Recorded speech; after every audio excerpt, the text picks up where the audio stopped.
Capture the Flag is Jetlag the Game's 6th season, and it was filmed in Japan. This season is generally regarded as a weaker season, though it seems to have more defenders than Snake.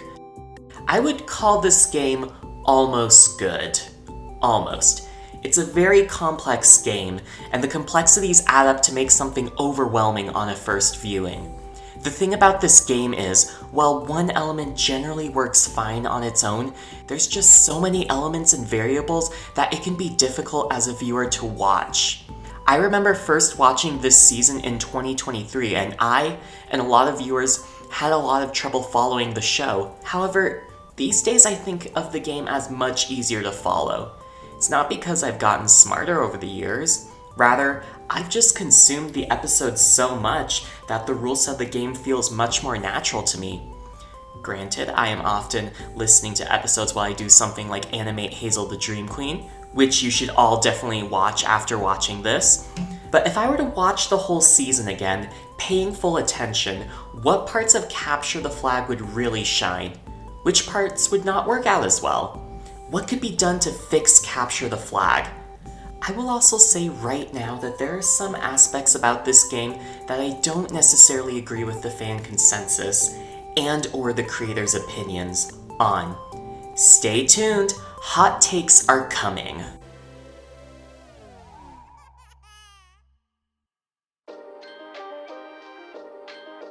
So unlike my Snake review, where I could sum up the problems with the game in a few basic sections, there's so many elements with Capture the Flag that it might be better if we briefly recap each round of the game, and then we discuss what worked and what didn't. This is a game with rounds. Actually, we can start there, because the crew has since said that they don't like playing their games in rounds. I don't necessarily agree. I think having rounds helps by getting the players used to the complexity, as well as the audience, because each round adds more geographic area and more complexity, as they've mentioned in the layover. And it's worth noting that they tried to do something similar with their editing of Snake. That being said, I have a criticism of the round system that isn't relevant yet but will be relevant later. The game starts out with the play area being split in half, with each team having a flag that they have to defend from the other team. The flag is an item in a vending machine. As an aside, I didn't realize when I first watched this that vending machines are actually a big thing in Japan, but now I know that, so I feel like I've learned something. Anyways, to get to the flag, players need to go into their opponent's territory, but if they are tagged, they are sent back to Tokyo Station for a 30-minute freeze period. Sound simple? Well, to make the game more complicated, players need coins to travel in enemy territory, and they get coins by completing challenges, and if they veto challenges, they can't travel by train for 30 minutes, much like in the tag seasons. However, teammates can save coins by traveling together, which allows them both to get coins while doing challenges while only having to pay for transit as if one person were traveling. Also, they use photo tags.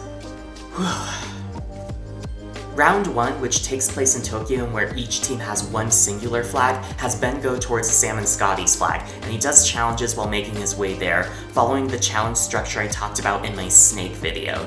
Scotty and Sam catch up and tag him. Sam, Scotty, and Ben all go back to Tokyo Station, and we are introduced to Choo Choo Choo. As an aside, I really like Choo Choo Choo, even if it is derivative. Sam and Scotty have 30 minutes to try to get enough coins to go to Adam's flag, and they pull a Find an Animal challenge that takes them a long time to finish. Ben begins to pursue Sam and Scotty. They get on a Shinkansen and go to Shinagawa Station, a choke point where Adam catches them. With the coins that Adam catches, he and Ben travel and get to the flag, while Sam and Scotty do a lot of challenges to get a lot of coins for the next round, which Ben and Adam also do.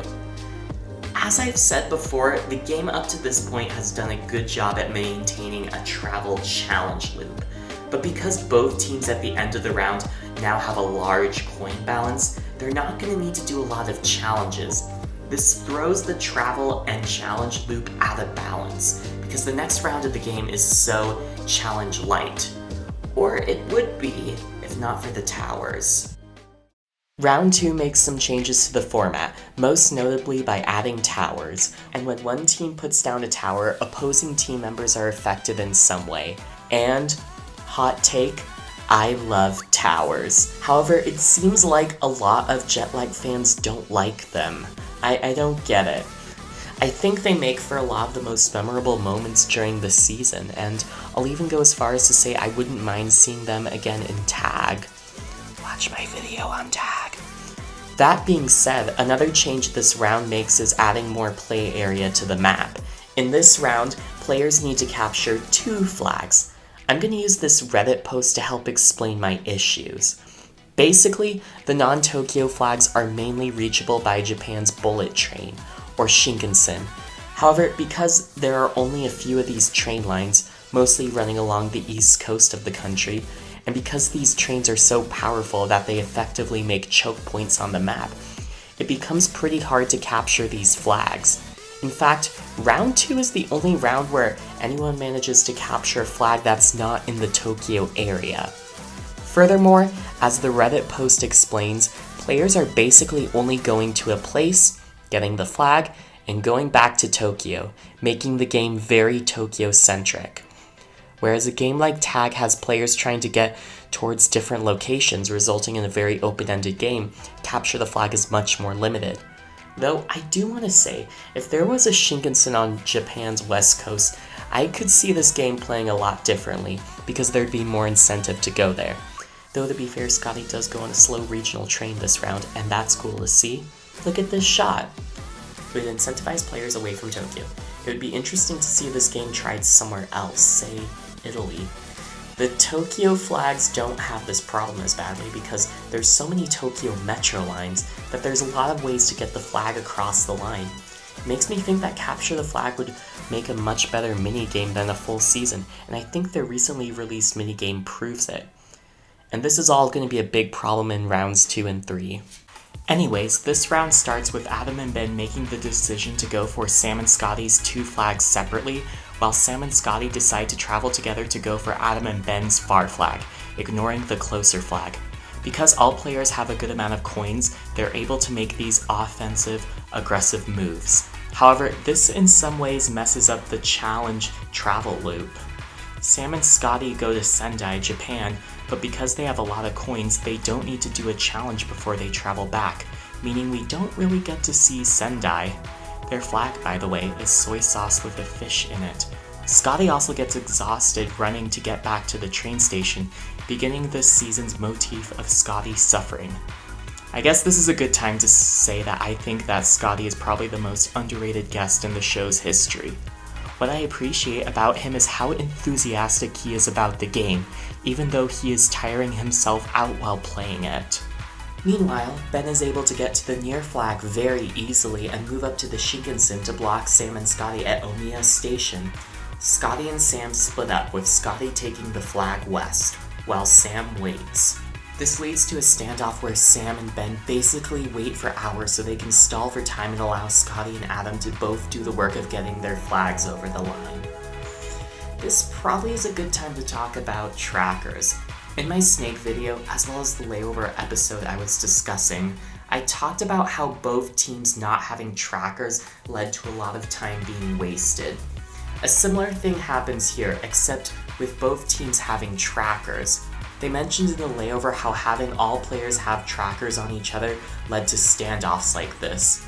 While I agree that this scenario is a consequence of the trackers, I will also say that, unlike Snake, where the players kinda just sat around waiting, the standoffs here are at least pretty funny.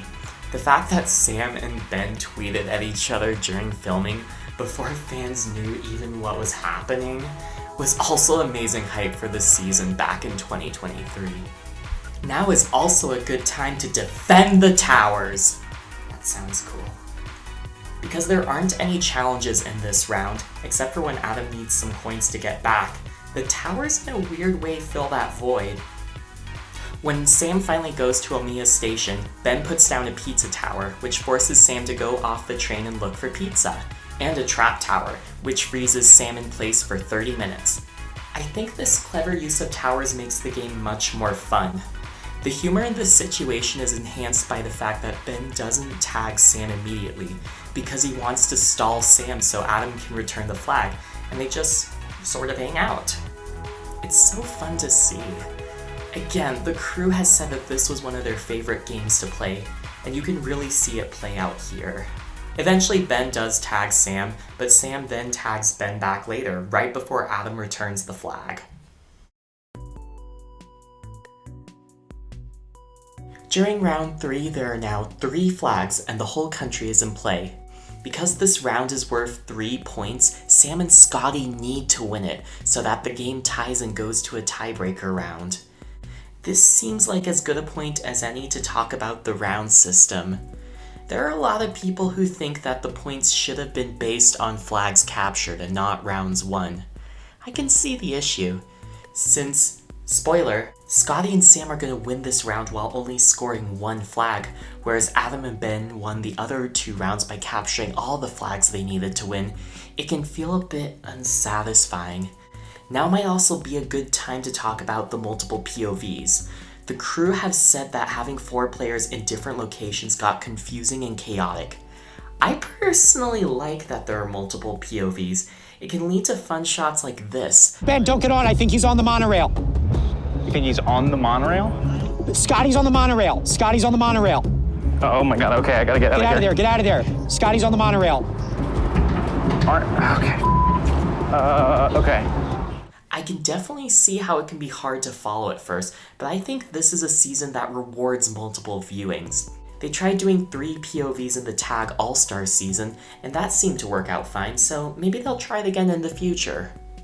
This round starts with Ben doing challenges and Adam getting the near flag. Sam and Scotty try to be responsive. Sam decides to go get the flag in Niigata, while Scotty goes to tag Ben and go for a flag. Scotty succeeds, and then Scotty narrowly gets the near flag in Tokyo.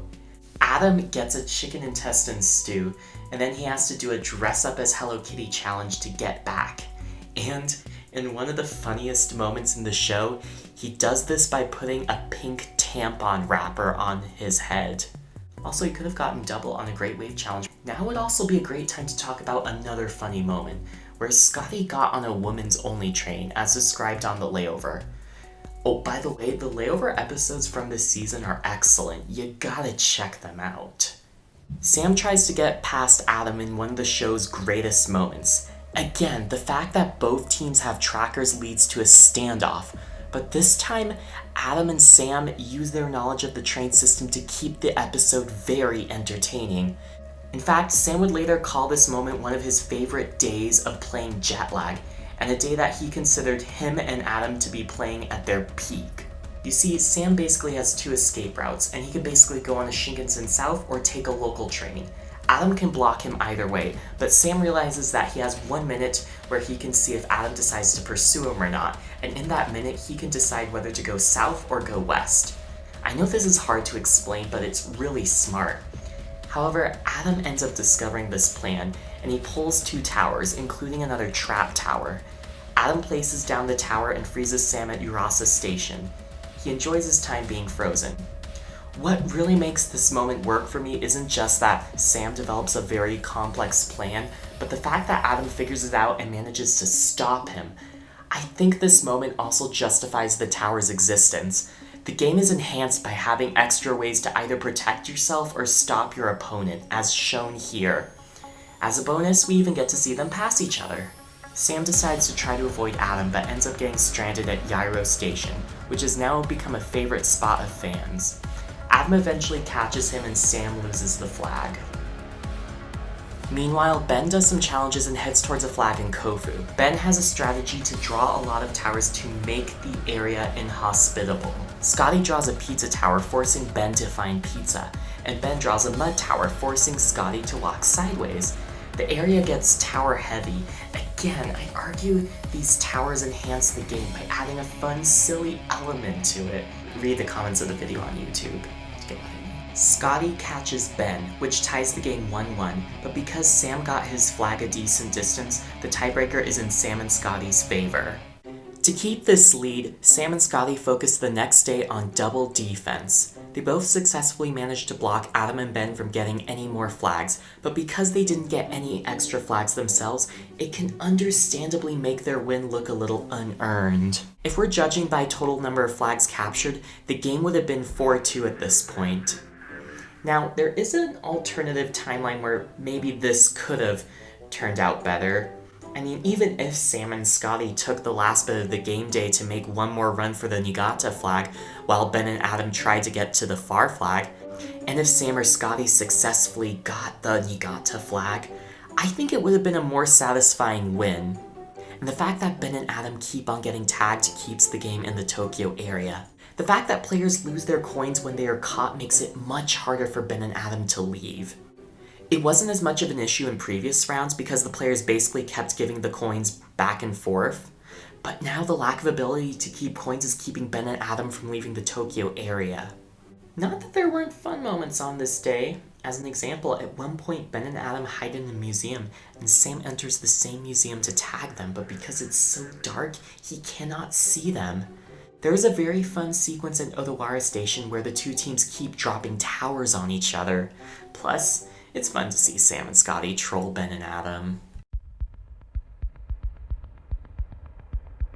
The game ends in a tiebreaker round. This round is a simplified version of the game, where 7 flags are placed around Tokyo and players need to get them, and they can tag each other. There are no coins, challenges, or towers. Much like the first round, this game works as a good minigame. In fact, they did kind of do a variation of this game earlier this year, as I mentioned before. Ben and especially Adam play this round aggressively, and they end up winning. It's admittedly really cool to see them walk around Tokyo, especially in alleyways and walkways. Scotty also gives us one of the best quotes of the show: "Pain is only temporary, winning is forever." This was a fun episode.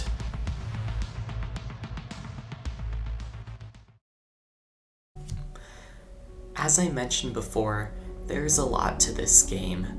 If I had to redo the game, I would remove the rounds and instead I'd have 2 or 3 flags generate each day. If someone was in the north or the south of the country, they would hopefully be more willing to stay the night and go around those regions the next morning, hopefully to get more flags. I would personally ditch the coins and I would use location-based challenges, just like I said in my snake video. Would these changes fix the game? I don't know. As I did research on fan opinions, I found out that there is a good amount of disagreement on what works. That being said, there is one thing that I think we can all agree on in this season, and it's that the players had a fun time. In a way, it's sad that one of their favorite seasons to make ended up being one of their least popular. But I'm glad I took the time to evaluate it and discuss all of its merits. If you're a fan of the show, then I'd recommend giving it another watch. You might find a lot more that you like.